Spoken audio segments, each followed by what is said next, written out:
اور کہا بہت دیر تک پڑھواتے رہے پڑھواتے رہے پڑھواتے رہے، اور اس کے بعد فرمایا ان ہاتھوں کو جھاڑو اور جاؤ، جو چیز آج کے بعد مانگو گے وہ ملے گا۔ اور کہا کہ اب اگر اسی جو مٹی کی ڈھیری ہے اسی کے بارے میں بھی مانگو گے تو اللہ اس ریت کو سونے کی ریت بنا دے گا۔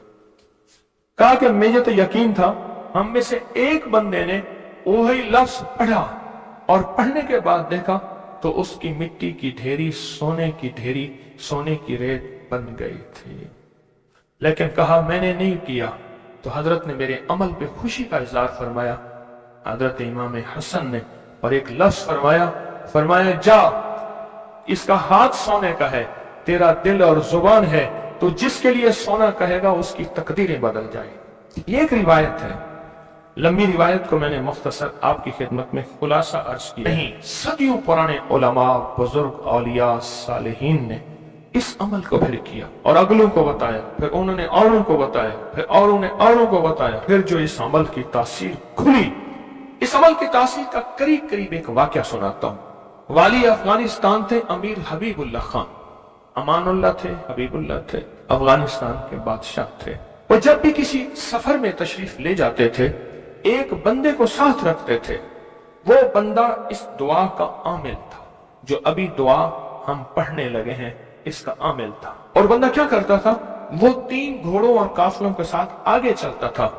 آگے چلنے سے مراد یہ ہوتا تھا اگر وہ چل رہا ہے تو آگے راستہ بے خطر بھی ہے، موسم بھی ٹھیک ہے، حالات بھی بہتر ہیں، حتیٰ کہ اگر دشمنوں کے قافلے میں بھی وہ شخص جا کے بیٹھ جاتا تھا تو بڑے بڑے فاتحین جب حملہ کرنے آتے تھے ان فاتحین کی فتح بھی رک جاتی تھی۔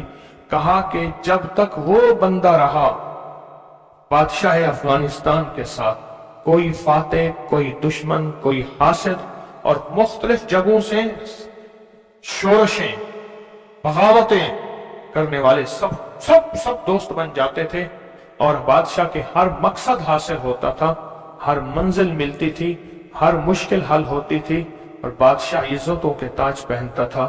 یہ وہ اس دعا کا عامل تھا، وہ اس دعا کا عامل تھا۔ خراسان کے ایک بزرگ تھے جو اس بزرگ کے ساتھ رہے، انہوں نے ان کو یہ دعا دی، انہوں نے یہ تفصیلی واقعہ لکھا، والی افغانستان کا، بادشاہ افغانستان کا لکھا کہ ان کے اس واقعے کی برکت سے مجھے یہ دعا ملی ہے، اور پھر فرمایا میں یہ دعا پتھر ہو، لکڑی ہو، غار ہو، سمندر ہو، دریا ہو، کائنات کی کوئی ناممکن ہو، میں نے یہ محمد اور آل محمد کی نسبت سے ملی اس دعا کو جب بھی پڑھا ہے میں حیرت انگیز طور پہ حیران ہوا ہوں، اور میری زندگی میں حیرت کے دروازے کھل گئے ہیں۔ میں چاہتا ہوں اس کو ہم پڑھ لیں اور یہ موتی اپنے اندر لے لیں، اور یہ موتی اپنے اندر سمو لیں، اور اس موتی کا فیض، اس کی برکت اور اس کی خیر پالیں۔ اسی موتی کی نسبت سے دعا بھی کریں۔ آپ چاہتے ہیں یہ موتی مل جائے اور آپ بھی وہ بندے بن جائیں، وہ انسان کی حیثیت آپ کا مقام ہو کہ جو بادشاہ افغانستان اس کو بہت عزت دیتا تھا، ان کا وقار تھا، اور ان کے ساتھ پاس یہ عمل تھا، ان کے پاس یہ دعا تھی۔ وہ کہتے تھے پتھر بن جائے، غار بن جائے، پانی ہو، سمندر ہو، دریا ہو، نہر ہو، کہیں کوئی چیز ہو، مجھے کوئی خطر نہیں ہے کیونکہ میرے پاس یہ ہے۔ اور انہوں نے اپنا واقعہ سنایا کہ میں اس سے پہلے ایک اور بادشاہ کی فوج میں ہوتا تھا، بادشاہ کی نظروں میں کیسے آیا، ذرا یہ واقعہ بھی سن لینا، نہیں سمجھ آئی، بادشاہ کی نظروں میں کیسے آیا، یہ واقعہ ذرا غور سے سننا، توجہ سے سننا، جاگتے ہوئے سننا۔ اس سے پہلے ایک اور بادشاہ کے پاس تھا، بغاوت ہو گئی، یہ بادشاہ کو لے کے نکلا خفیہ راستے میں، وہ جس بادشاہ نے بغاوت کی تھی وہ اس بادشاہ کو قتل کرنا چاہتا تھا، قتل کرنا چاہتا تھا، خراسان کے بادشاہ کو قتل کرنا چاہتا تھا۔ یہ بادشاہ کو لے کے نکلا، پر میں ہم ایک بدو دیہاتی کے خیمے میں جا کے چھپے، ہمیں گھوڑوں کی آہٹ محسوس ہوئی، تو وہ دیہاتی بدو کہنے لگا یہ بادشاہ کے گھوڑے ہیں اور بادشاہ کے ہی غلام ہیں، فوجی ہیں، لگتا ہے کسی مفرور کو تلاش کر رہے ہیں۔ کہا کہ میں نے اسی وقت یہ دعا پڑھ کے خیمے پہ دم کی، وہ لوگ خیمے میں آئے اور اس بدو سے آ کے پوچھنے لگے یہاں اس شکل کے 2 بندے تو نہیں آئے؟ تو کہا بدو کی زبان بند ہو گئی، تو بدو یوں یوں دیکھنے لگا، کہا کچھ نہیں، انہیں کچھ نظر نہیں آیا، آگے نکل گئے۔ کہا جب وہ آگے نکلے تو ہم نے کہا کہ کہیں بدو ہماری مخبری نہ کر دے۔ ہم اس خیمے سے نکلتے ایک جگہ دیکھا پانی کا چشمہ ہے، پانی کے چشمے کے ساتھ کچھ بڑے بڑے درختوں کا جھنڈ ہے۔ ہم نے پانی پیا، تھا کچھ نہیں، درختوں کے جھنڈ میں۔ تھوڑی ہی دیر ہوئی کہ ہمارے پاس وہ پھر آئے اور کہنے لگے پاؤں تو انہی کے لگتے ہیں، یہاں آئے ہیں۔ پہلے دور میں پاؤں پہچاننے والے بڑے مشاق ہوتے تھے۔ یہ جو حضور پاک صلی اللہ علیہ وسلم کے کھوجی تھے، کھوج لگاتے لگاتے کہاں پہنچے تھے؟ غار ثور میں پہنچے تھے۔ ثور میں وہ پاؤں اٹھا کے تو گئے تھے۔